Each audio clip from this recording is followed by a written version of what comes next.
An incident whose aftermath changed the political and especially the social landscape for decades, particularly in our part of the country, in the north. And then a civil servant decided to write a story about it. Upamanyu Chatterjee burst onto the literary firmament with English August, a novel about a young IAS officer stuck in a god-forsaken place, and later this was made into a major motion picture. In the course of his rich career, Upamanyu has received many national and international awards, including the Sahitya Academy Award. In conversation with him is Ravi Singh, publisher and co-founder of Speaking Tiger, an independent publishing company based in Delhi. In an earlier life, Ravi was editor and publisher-in-chief of Penguin India. So please welcome Upamanyu Chatterjee and Ravi Singh. Reflecting the public nightmare. So Upamanyu, I just wanted to ask you a little bit about this story, how it developed, because it was your first published story, wasn't it? And it predates English August. Yeah, thanks, Ravi. The first volume of short stories is titled The Assassination because the assassination is a special story for me because it was the first published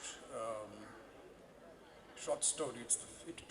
As Ravi said, it predates English August, and this it's 85 or 86. Those days there were, there were hardly any, there was no publishing house active in India at that time. None worth the name. They just did geometry books and things. There wasn't anyone doing fiction. I still remember finishing The Assassination and sending it to the Illustrated Weekly. And then I got a polite letter back saying, thank you, Mr. Chatterjee, but we don't accept unsolicited material. And then I went in Delhi to the British Council. No fax, nothing, no email. So I just searched for addresses of magazines in London and outside India, London, New York, that published short stories, came up with 2, sent The Assassination to them, and then I went back to work. And it was months later, I was in fact in office in a place south of Nagpur where, along with the office dark, I got proofs of the assassination to proofread, and an enclosed letter which said, thank you, and here's your check. The check was for the enormous sum of 20 or 30 pounds, but there was no check. So, so you wrote back to them saying, thank you for accepting the short story, but there is no check. And all of that. So anyway, it has a very special place for me. So that's the reason the first volume is titled The Assassination. And as you correctly summed up, it is really private nightmare versus public nightmare, and the juxtaposition of the two. Those were awful times.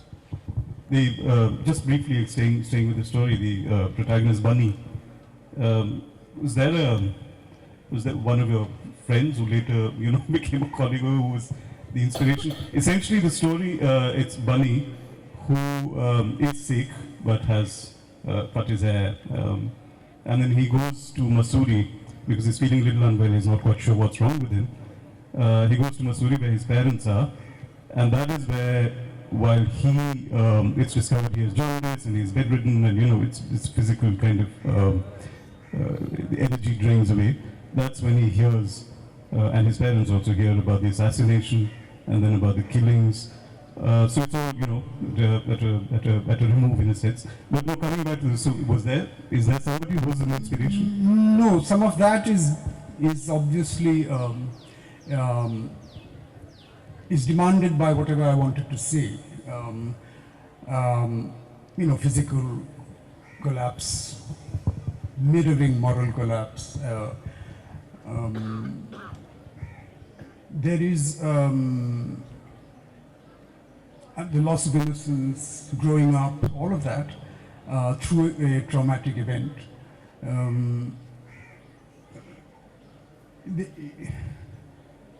It's in that sense, he's not really a very complex character. I mean, it could be anyone. It could be anyone of that age who doesn't really, as I say at one point, he wasn't used to thought. Lots of us who just roam around on their motorbikes and get drunk and go to bed. So that kind of person comes of age through this horrifying event. That said, he's also representative of his medium, his class, all of that. It ends with something that later, a kind of mood or an emotional landscape which you would explore in English August, where all this is happening and he's been resisting decisions that his parents, especially his father, would rather he took. First of course they were deeply disappointed that he, in a sense, rejected the Sikh identity. Then they wanted him to be a lawyer, etc. And he wasn't quite sure. He was kind of drifting. And then all of this happens. And then in the end, when it is suggested that you can go to Chandigarh, he agrees immediately. It's all like life decides, makes your decisions for you. But again, there was no one here in those days, and I was very, not very, but cut up about the assassination having been rejected by the Illustrated Weekly, so I sent it straight off to the same magazine, London magazine. They took it on. The pointlessness, English August. So yesterday, Ravi, if he's here, was talking about how it was a life-altering, a book, and many people feel that. So that, and then he mentioned Catch-22. And then someone also mentioned, which is also a great book. I mean, in the same way they mentioned Salinger's, Catcher in the Rye, which I think is an inferior book. Personally, I think because it's about, adolescents saying, oh, this is us and we are different and, we're unique.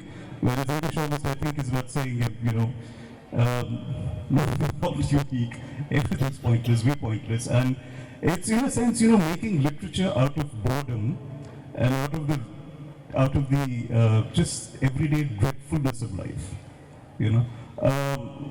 I don't know. Now, it's unfair to ask you this question, but I'm going to ask you anyway. Why do you think it has such abiding appeal, English August?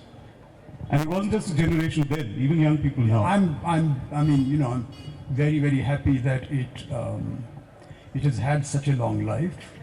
I meet millennials who say, oh, it was a lovely book. And I meet middle-aged people who say, oh, when I was young, I read the book. They just make me feel old. But and it's surprising, but it's extremely welcome. But if you ask me, I think English August is about feeling out of place in your own country. It's about the two Indias. But there is no controlling reactions, and there's no need to control them, especially when the reactions are positive. So when I in the initial reviews, when I read that, oh my God, here's an IAS officer laughing at his brethren, and I would say to myself, but that isn't what I wanted to do. I just wanted to talk. It's about the central figure. It's about Agastya Sen and how he just feels out of place. But you don't want to say, no, that's not what the book is about. This is what the. So you just keep quiet, and if you hear nice things, you just feel nice. It is extremely nice that the book has had such a long life. Yeah, that's true. Somewhere you said that people, because it's easy to read, it's funny, and then so therefore you said, this was quite some time ago when you said this in an interview, and therefore people thought it was easy to write. So I think I don't know whether you were being serious. Then you said, so therefore your next book, The Last Burden, it is difficult to write, it is difficult to read. Was that? But Yeah, well, yeah. That's. I think the Last Burden just ran into a sort of bad patch. Yeah, that's true. People expected all the books that follow to be like English August, but you can't. I mean, the writer grows, the writer changes. Then after the session was over, the kids all lined up for my signature. And then the same girl, she's going to be a leader, obviously. She was the first, and she said, so I usually say, what's your name, best wishes? And she said, can you just say The Merchant of Venice really sucks? And I said, sure. But so for about 20 of them, I had to write The Merchant of Venice really sucks. And date or hearty. But it's true. I think they should just read better plays. And Othello, of course, there's all of that. There's race and there's relevance of English in India today. But that it's much. I mean, if the comedy works, if it's not cringe making, then it's much nicer to do a funny thing. You can just add what you want, lightness of touch and all that. Yeah. And Thomas Rowe, since you've raised, Thomas Rowe is just, if you read Thomas Rowe's memoir, I went to meet Jahangir. He didn't meet me. I'm great. I went to meet, he had no time for me. He had gone hunting. Oh, I'm great. What's wrong with this guy? And then the editor, who was the chief librarian India House, he's saying the same thing in the footnote. He's just saying, oh, this is diplomacy at its best, etc. He spent 4 years in India, had nothing to show for it, because he was wooing, I've said that in the story, he was wooing Jahangir when actually he should have been wooing Khurram, Shah Jahan. And he left, and then they just said, okay, let's get down to work. And they began to throw out the Portuguese, and they began their annexation. So that's the point of the story. But again, if you write, if it's funny enough, then you can say what you want without weighing the thing down. Yeah, well, it's funny, but it's a funny, profound history lesson. It ends with what many of us don't realize, Jahangir Nama and the other things about Jahangir. Yeah. There's no... Yeah, that's true. I mean, that's, in fact, that's the germ. Apart from, because I'd read Thomas Rowe a long time ago, and then only completely accidentally, while reading something else, it's the great virtue of just reading indiscriminately, just whatever you can lay hands on. Somewhere else, in a completely different context, I read that in these 2 volumes of Jahangir's memoirs in Persian, there's not a single word, a single phrase, a single syllable about Sir Thomas Rowe, England. First of all, I will like to thank the organizers for giving me this opportunity. And my question is to Mr. Upamanyu Chatterjee, that their book, which is very famous, the Assassinations on Indira Gandhi. So I wanted to ask that, what was the difficult thing in writing the book? Because she was a renowned personality, and the major toughness which you have faced while writing the book. Well, no, it wasn't. As I said, it wasn't in that sense any difficulty. What was important was to balance the two, the the private event in this individual's life, to balance that with the public event happening outside him, and then to see the points of difference and similarity and how the external event changes him internally. That's the, in a nutshell, that's the subject matter. And anyone with more questions? We've got this young student here. So we'll just take 3 questions for this session. Just one more question after this. Thank you so much, ma'am. Good morning, sir. My name is Harpreet Kaur and I am from Baba Public Senior Secondary School. So my question to you is that why you have chosen the assassination of Indira Gandhi? Is it the reason that she is the first lady Prime Minister of India, or the other reason that Sikh protest against her and it's from northern part of India? So what's the main reason that why you have chosen the assassination of lady? Thank you.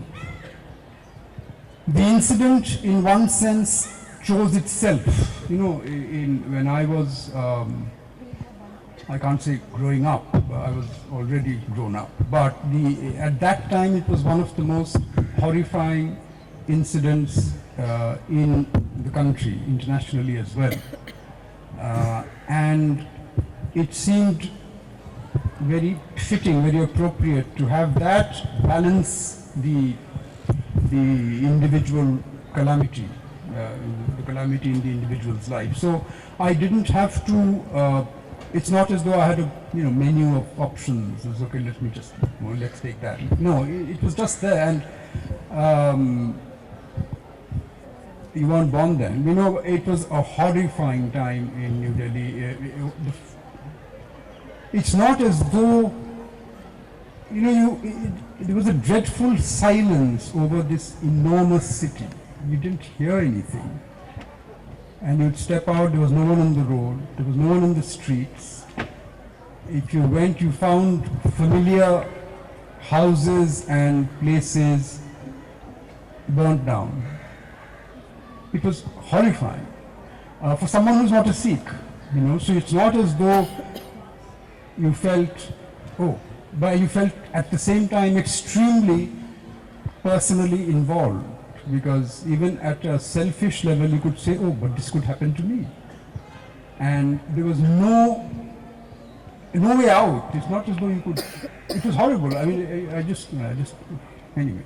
But compared to that, and I said, at the same time, if you select something horrible that happens to the individual, well, how will he react to that external event? This is also ratiocination. It's how do you analyze or break down a story or a book? Thank you, sir. We've got one last question. I've got a gentleman here who wants to ask. Just keep it very short, sir. Thank you. Sir, I am Anil Kumar Jaswal. I wanted to know how much forthright you could be for writing a book of such a powerful personality. Well, it depends on what you mean by a powerful personality, but She was but in every way very powerful, in all senses. But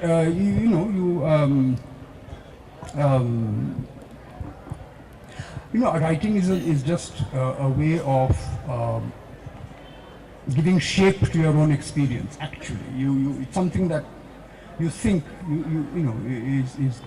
is important for you, and instead of letting it just rot in your head, you say, okay, let me just put this down, and what does it look like? And you put it down, and then you read it the next day. It looks terrible, and then you work on it. So it's a matter of patience more than anything else. Also, the thing about being powerful, if you read the story, it actually is, it's not about her at all. And it is about this, this individual small life, which is just as important. When I was reading yes, this. yes, obviously, yes. Thank you.